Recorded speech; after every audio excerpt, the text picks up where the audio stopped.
আসসালামু আলাইকুম। অনেকেই আমার কাছে প্রশ্ন করে, ভাই ইউরোপে যাব কিভাবে?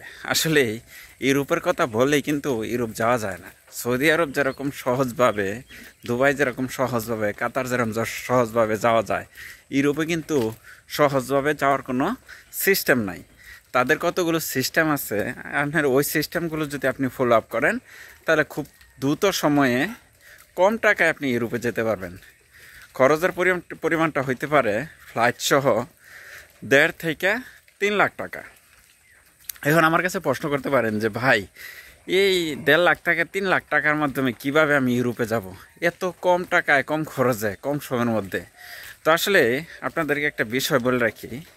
ধরেন আমি একটা বাড়ি করব, বুঝতে পারছেন যে বাড়ির একটা সুন্দর একটা ডিজাইন প্রয়োজন। আচ্ছা, তারপর হচ্ছে একজন ইঞ্জিনিয়ার প্রয়োজন, তারপর হচ্ছে আপনার লেবার প্রয়োজন। এখন ধরেন আমি যে বাড়ির ডিজাইনটা করব, আমি কিন্তু ওই ডিজাইনার খুঁজে বের করব। বাংলাদেশের যে কোনো প্রান্তেই এই ডিজাইনার থাকুক না কেন, যে সবচাইতে বেশি সুন্দর ভালো একটা ডিজাইন করতে পারে, সেই লোকটাকে আমি খুঁজে বের করব এবং সেই লোকটাকে আমি এই কাজটা দিব। সে আমাকে একটা ডিজাইন করে দিবে, আমি তাকে টাকা দিব, সন্তুষ্ট করে দিব যে খুব সুন্দর একটা ডিজাইন হয়েছে। তারপর হচ্ছে একজন ইঞ্জিনিয়ার।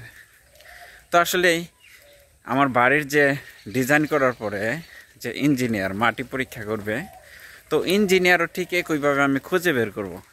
ইঞ্জিনিয়ার কিন্তু আমার কাছে আসবে না, আমি ইঞ্জিনিয়ার কাছে যাব, বুঝতে পারছেন? তারপর ইঞ্জিনিয়ার কাছে গিয়ে আমি বলবো যে আমি এরকম একটা বাড়ি নির্মাণ করব। সে সব কিছু আমাকে ডিটেলস দিয়ে দিবে, তার বিনিময়ে আমি টাকা দেব। 3 নম্বর স্টেপে হচ্ছে দক্ষ রাজমিস্ত্রি, যারা কনস্ট্রাকশনে কাজ করে, বুঝতে পারছেন, যারা বিল্ডিংয়ের কাজ করে, সেই লোকগুলো আমি খুঁজে বের করব। খুঁজে বের করে তারপর আমি তাদেরকে এই কাজগুলো দিয়ে দেব।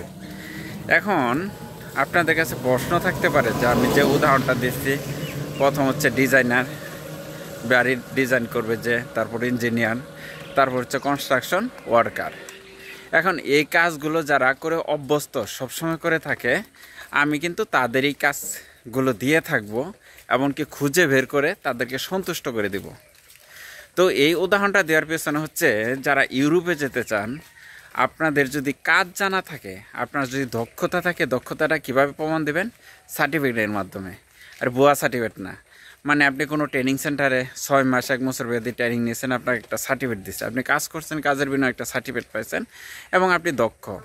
বিশেষ করে ইংরেজিতে ভালো কথা বলতে পারেন। যেমন জাপানে গেলে জাপানি ভাষায় দক্ষ হওয়া লাগে, চীন গেলে চীনা ভাষায় দক্ষ হওয়া লাগে, রাশিয়া গেলে রাশিয়ার ভাষায় দক্ষ থাকা লাগে, জার্মানি গেলে জার্মান ভাষায় দক্ষতা থাকা লাগে, কোরিয়া গেলে কোরিয়ান ভাষায় দক্ষতা থাকা লাগে। এই বিষয় যদি আপনার সম্পূর্ণ অভিজ্ঞতা থাকে, আপনার যদি কাজের সার্টিফিকেট থাকে এবং কাজগুলোর যদি দক্ষতা থাকে, তাহলে কিন্তু ইউরোপের বিভিন্ন দেশে তারা প্রতি বছর অনলাইনে সার্কুলার দেয়, বুঝছেন? অনলাইনে সার্কুলার দেয়। এই সার্কুলারগুলোর মাধ্যমে তারা সারা বিশ্ব থেকে দক্ষ শ্রমিক নিয়ে থাকে। এখন শ্রমিকগুলো কীভাবে নেয়?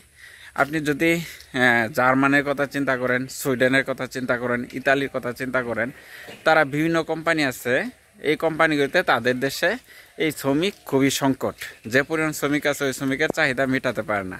এখন কি প্রয়োজন? তারা একটা অনলাইনে অফার দেয়, নির্ভরযোগ্য ওয়েবসাইট, বিশেষ করে সুইডেনের আছে, জার্মানির আছে, ইতালির আছে, এরকম বিভিন্ন দেশে তাদেরকে এই নির্ভরযোগ্য ওয়েবসাইটের মাধ্যমে তারা অফার করে, আমরা সারা বিশ্ব থেকে শ্রমিক নিব। এবং ওই কোম্পানি আপনি খুঁজে গিয়ে দেখবেন যে ওই কোম্পানিতে কাজ করতেছে, এরা বিভিন্ন দেশ থেকে এসে ওই কোম্পানিতে কাজ করতেছে।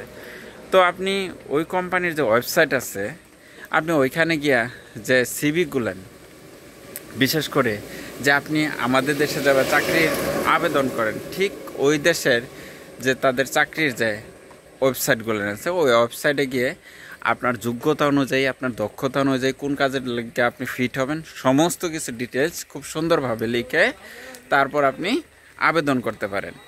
আবেদন করলে একজন এমপ্লয়ার দেখা গেছে কি আপনার সিভিটা তারা দেখবে, সিভিটা দেখার পর আপনাকে অফার করবে, অফার লেটার দিবে। ওই অফার লেটার দিয়ে সমস্ত ডকুমেন্টস কিন্তু আপনাকে দিয়ে দিবে। দেওয়ার পর আপনি ওই অফার লেটার দিয়ে বাংলাদেশ কিংবা ভারতে ওই দেশের যে দূতাবাস আছে, নর্মালি যে ভিসা পোস্টিং সিস্টেমটা, এই ভিসা পোস্টিংয়ে আপনি আবেদন করে সহজেই ভিসাটা পেয়ে যাবেন।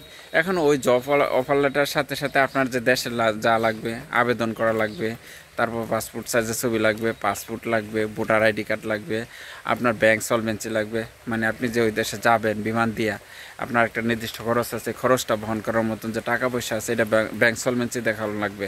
আর ওইখানে পারমিট আপনার ইয়েই দিয়ে দিবে, কোম্পানি দিয়ে দিবে, ওয়ার্ক পারমিট দিয়ে দিবে, তারপর অফার লেটার কোম্পানি দেবে, কন্ট্যাক্ট পেপার কোম্পানি দেবে।